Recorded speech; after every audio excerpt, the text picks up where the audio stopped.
Well, this is probably how you know that you have very serious issues. Most likely, I'll probably go to jail for this.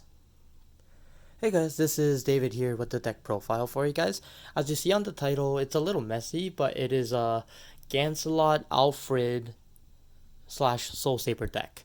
It is a build that's been doing really well in foreign countries like Japan. So I feel like that I decided to give it a try, and it actually worked out relatively well. So I decided to post this deck instead of the original one I had ready. So I'm going on to the 3 lineup. Alright, I am running 4 Monarch Sanctuary Alfred. Monarch Sanctuary Alfred is probably still one of the best cards that they announced for Royal Paladins. It's a very solid card. One, it gives a Blaster Blade 10k power and a 5k extra shield, so making Blaster Blade a 10k shield instead of 5k.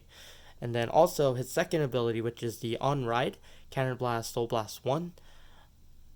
It gets a plus 15, and you can get a Blaster Blade from the drop zone to the hand. And also, if you have an Alfred in the soul once you activate it, it gets a crit. So, and then lastly, I think it goes really well with the new Gancelot that came out, because if you had a Blaster Blade on the rear while Gancelot here existed, you can ride Blaster Blade on the rear, Counter Blast 1, Soul Blast 1, and then same effect. It probably won't, well, it keeps the crit if you had an Alfred the previous turn, but it won't stay as a Vanguard, but it'll still get the ability, so it'll get the power and the crit. So Monarch Sanctuary is a 4 of definitely. I am running 2 Gancelots. I know a lot of people might say, well, why not 3 or 4? I feel like that Gancelot's more of a situational card, depending on the matchup. I think that I've seen Gancelot as a 2 of. I actually seen him enough. And there are some situations I actually didn't want to have him in the hand. Like, he's not very a good clutch card. Although in a lot of, like on a lot of decks that require me to like gather hand, I think Gancelot came in really clutch. So I still run Gancelots. I think 2 of is definitely enough. I think 3 after 2 it's a little too much and it gets clogged up.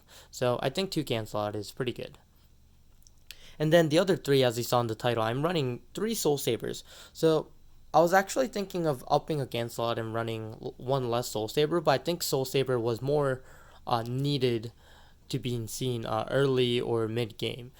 Soul Saber actually came in really nicely just because that I can push them really early, like on the first ride, or definitely do that in between the game, or even after I stall with Gancelot, just pushing them with Soul Saber is a really interesting and a really aggressive type of play. So I do really like it, and I think that with the trigger lineup I'm running, I think that Soul Saber running as a 3 of is definitely nice. And then plus it gives you a scenario where you can run Force 2 or Force 1 depending if you have a Soul Saber in hand early or not. So 4, 2, 3, I think it's pretty solid.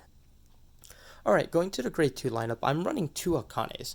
So Akane was definitely not the most ideal choice that I had at first, because I was thinking of just running 4 or 3 top load angels, but with more and more playtesting, running Akane early was actually not a bad idea. Just because like when you don't get the K and Bedivere combo, the Akane combo still works well. Plus, you do run 3 Soul Sabers, so I think that getting an extra soul doesn't really hurt. So, and then plus Akane is a 21 to a 26k column, which is actually pretty big. So I think that running Akane is definitely nice. To be fair though, if Akane didn't work out well, I would have ran 4 top load angels. And going on to the other grade 2, which is, or sorry, not top loading angel, loading angel. So loading angel's effect, if you have 5 or more units, you can Cannon Blast, put it in the soul, draw 2 cards. I think loading angel is probably what I call one of the best cards for royals that was printed in the set. In the other build for Soul Saber, I actually ran 4 of it. Just because it is really good and it actually helps you filter a lot. But definitely, if you guys think that Akane is a little too much, you can run a top load angel. I think, or sorry, loading angel. I keep saying top loading. I don't know why. It's because I probably top load cards or top deck cards with that. So yeah, loading angel definitely a two's working out well. I'm pretty sure if the Akanes don't work out as well, I'll probably run I'm gonna go back to running 4 loading angels, but for now I'm running 2 and 2. For Bedivirs, I think that Bedivere and K combos is just really too good. Making a 24k column makes the magic number, so running 4 Bedivere makes sense. Plus, Bedivere is a really good cushion card that snipes out people's attacks, because people like to attack Bedivirs.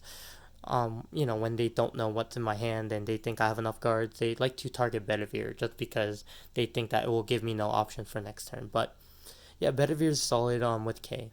And then obviously this is a Blaster Blade centric deck, and of course I have a whole bunch of Aichi markers, so I will run 4 of the IMR Blaster Blades.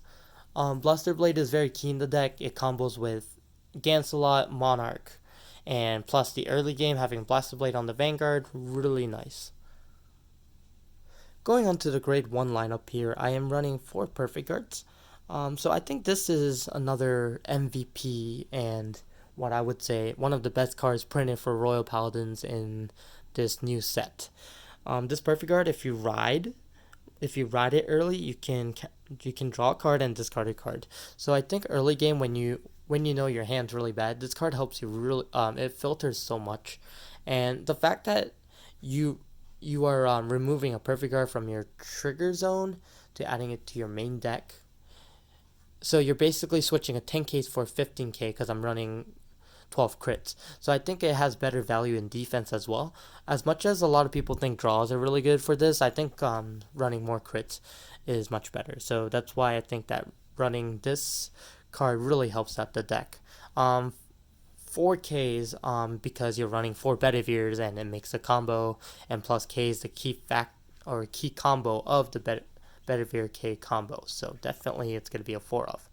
I'm running 2 Akanes, 2 Pongos, and then 2 Pluck Enchanters, because Pluck Enchanter is probably one of the better cards for Blaster Blade just because it flips the damage when you don't have one.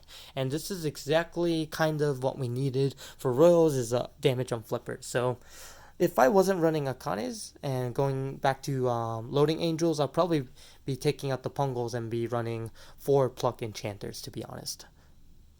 I always say you can never go wrong running more crits. So I am running 12 crits, 4 heals. Obviously, if I'm not using the draw Perfect Guard, I will be running 12 crits. In the future, if they have more options for more crits, I'll definitely be running 16 crits for Soul Savers. But I think this deck I do still need heals, just because it is a bigger defense, and then I think running more 15k shields in your deck is always good. You can never go wrong. Alright, but yeah, that's pretty much it for the deck profile. I think that Royals right now is a very weird situation. So it's not very... The boss cards are really good individual effect-wise, but I think as a synergy-centric deck, it's not very synergized. So I think I'm running 3 or one of each, or each of the boss cards is definitely good in this build, and then of course it's a still Blaster Blade centric deck. So yeah, that's pretty much it. Make sure you guys comment if you have anything to say or any changes I should make, or make sure you like if you like the video. But that's pretty much it. Thank you for watching.